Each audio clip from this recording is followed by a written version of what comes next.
Paakot tayo Malolos, dalawang ako to. Paumbong pala. Tagalin natin sa Malolos lang. Kaingin to Bustos naman. Tapos baka may Bustos pa tayo mamaya. Pero tingnan natin. Yun lang.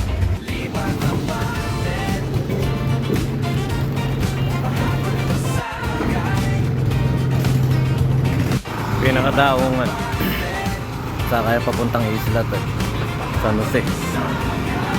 Ayan, Paumbong. Nakapag-akot na kami rito ni Cholo pa, ang bahanan, maulam pa. Sinabi sa amin ng client namin.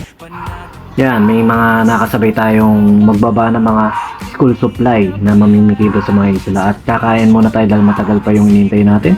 At meron nga tayo nakatabi niya na para nagbubulong-bulong nung tungkol sa paghihiwalayan yata nila ng kanilang jowa. Ito, mamaya mapapakinggan nyo kung ano yung pinatutugtog pa dyan sa kainan niya.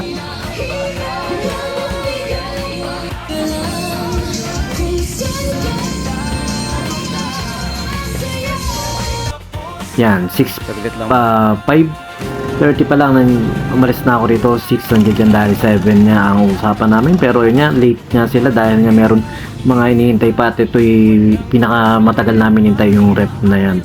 Pero yun, napakababait tong family na yan, magkapatid na to. Tsaka yung kanila nanay, napakabait. Mabait kausap, mabait kakwentuhan dahil sa akin sila sumakay sa truck natin nung dadali na natin. At isang mabilis na biyahe lang yan. Diyan lang yan sa may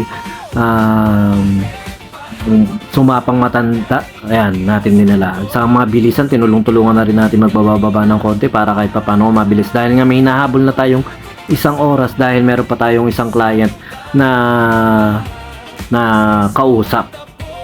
At yun, muli maraming salamat kay ma'am, kay sir na nakakatulong natin yan sa pagbababa ng kanilang mga gamit. Maraming salamat dahil nga ang pakot pa sa kayo yung kinontak sa paglilipat ng inyong mga gamit. At saludo sa inyo. Galing pa rin sila sa Laguna. Sila ma'am, 17 years old sila sa Santa Rosa, Laguna. Yan. Basta ganun.